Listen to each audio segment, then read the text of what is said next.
ছেলে আমার পুহির ভাতা দিলে আমার শাড়িকে আপনারা ফিরিয়ে দেন। ফরিদপুর সদর উপজেলার কানাইপুর ইউনিয়নের রামখণ্ড গ্রামের বাসিন্দা ফরিদ খান। তিনি কৃষিকাজ করে জীবিকা নির্বাহ করে থাকেন। গত 1 মে বৃহস্পতিবার সকালে উঠে উনি জমিতে যান এবং কৃষিকাজ শেষ করে দুপুরে ওনার একটা জমি জমা সংক্রান্ত মামলা চলছিল ফরিদপুর আদালতে। তো সেখানে আইনজীবী তার সাথে দেখা করার জন্য তিনি বাড়ি থেকে ঠিক দুপুর 2টার দিকে রওনা দেন এবং বাড়ি থেকে গিয়ে কানাইপুরে একটি ফটোকপির দোকানে যান। সেখান থেকে তিনি কিছু কাগজপত্র ফটোকপি করে তিনি ফরিদপুরের উদ্দেশ্যে রওনা দেন। তো সন্ধ্যা হয়ে গেলেও ওই দিনে তিনি আর বাড়িতে ফিরে না আসায় পরিবারের সদস্যরা খুব চিন্তিত হয়ে পড়েন এবং তার যে মোবাইল নাম্বার সেখানে ফোন দিলেও কিন্তু মোবাইলটি বন্ধ পাওয়া যায়। বলছি কি তুমি কই যাও, কইছে যে উকিলে যাইতে কইছে, তাই কাগজপত্র আমি নিয়ে উকিলটি দেখাই নিয়ে আসি। এই কয়ে বাড়িতে রওনা দিছি। রওনা দেওয়ার পরে ছেলে ফোন দিছে, ফোন বন্ধ। তারপরে রাত 11টা বাজে আসে না, আবার ছেলে ঘুমাই গেছে, আবার উঠেছি ডাই উঠে কই বাজান তোমার বাপ তো আসলো না, তুমি আবার ফোন দিয়ে দেখো তো। আবার ছেলে ফোন দিছে, কয় মা ফোন বন্ধ।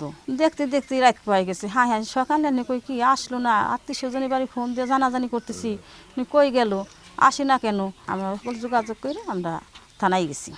থানায় যাইয়া জিটি করছি। আমরা গরিব মানুষ দিয়ে পুলিশে আমাদের কেয়ারই করতেছে না, মাথায় রাখতেছে না। আমার ছেলে আমার পুহির ভাতা দিলে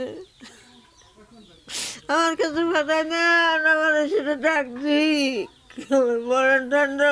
বৃহস্পতিবার এভাবে রাত চলে যায়। শুক্রবার সকালে পরবর্তীতে তার নাম্বারে যোগাযোগ করা হলে সেই নাম্বারে আর তাকে পাওয়া যায়নি। পরিবারের সদস্যরা বিভিন্ন স্থানে হাসপাতাল সহ বিভিন্ন জায়গায় খোঁজাখুঁজি করলেও ফরিদ খানের কোনো সন্ধান তারা পায়নি। পরবর্তীতে এই ফরিদ খানের বোন নুরুন নাহার বেগম তিনি শুক্রবার সন্ধ্যায় ফরিদপুর কোতোয়ালি থানায় একটি সাধারণ ডায়েরি করেন ফরিদ খানের নিখোঁজের বিষয়ে। এই শুক্রবার রাতেই সবাই ফোনে তাকে যোগাযোগের জন্য চেষ্টা করে আত্মীয় স্বজন। হঠাৎ করেই তার ফোনটি খোলা পাওয়া যায় এবং ফরিদ খান ফোনটি রিসিভ না করে অন্য একটি লোক ফোনটি রিসিভ করেন এবং তিনি বলেন যে ফরিদ খানকে ফিরে পেতে হলে 3 লক্ষ টাকা তার মুক্তিপণ দিতে হবে এবং 3 লক্ষ টাকা না দিলে তাকে মেরে ফেলার হুমকি দেওয়া হয়। এরপর থেকেই মোবাইলটি বন্ধ করে দেওয়া হয়। হঠাৎ করে ঢোকার পরে বলতেছি যে ফরিদ ভাই তুই কোথায়?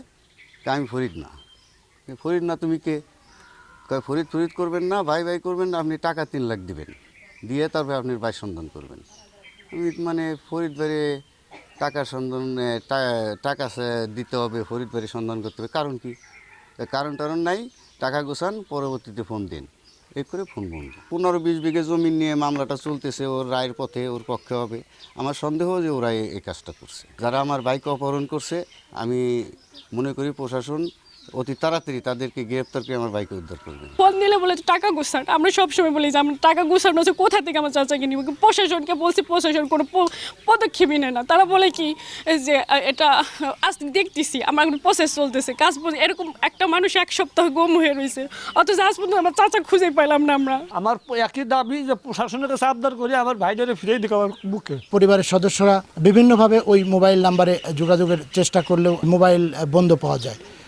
পরবর্তীতে গতকাল সন্ধ্যায় আবার ওই মোবাইল ফোনটি খোলা পাওয়া যায় এবং ফোন দিলে সেই একই কথা বলা হয় যে 3 লক্ষ টাকা তাদের মুক্তিপণ দিতে হবে এবং এই মুক্তিপণ না দিলেই ফরিদ খানকে তারা ফেরত দিবে না। ফরিদ খানের পরিবারের সদস্যরা তাদেরকে জানায় যে আমরা টাকা নিয়ে প্রস্তুত আছি, কিন্তু কোথায় বা কিভাবে দিতে হবে তখন কিন্তু আসলে কোনো সদুত্তর না দিয়েই এই অপহরণকারীরা ফোনের লাইনটি আবার পুনরায় কেটে দেন। এদিকে ফরিদ খানের পরিবারের সদস্যরা কোতোয়ালি থানায় গিয়ে পুলিশের সাথে কথা বলেন এবং পুলিশও ফরিদ খানকে উদ্ধারে চেষ্টা করছে বলে জানিয়েছে। আরেকটি বিষয় জানিয়ে রাখি যে এই ফরিদ খানের সাথে এই জমিজমা নিয়ে কয়েকজন ব্যক্তির মামলা চলছে দীর্ঘদিন যাবৎ। তবে এই ফরিদ খানের পরিবারের দাবি যে তারাই হয়তো তাকে অপহরণ করতে পারে বলে এরকম দাবি করেছে ফরিদ খানের পরিবারের সদস্যরা। অপহৃত ফরিদ খানকে দ্রুত উদ্ধার এবং যারা এই অপহরণকারী তাদেরকে আইনের আওতায় আনার দাবি জানিয়েছে ফরিদ খানের পরিবারের সদস্যরা। শিকদার সজল, সময় সংবাদ, ফরিদপুর।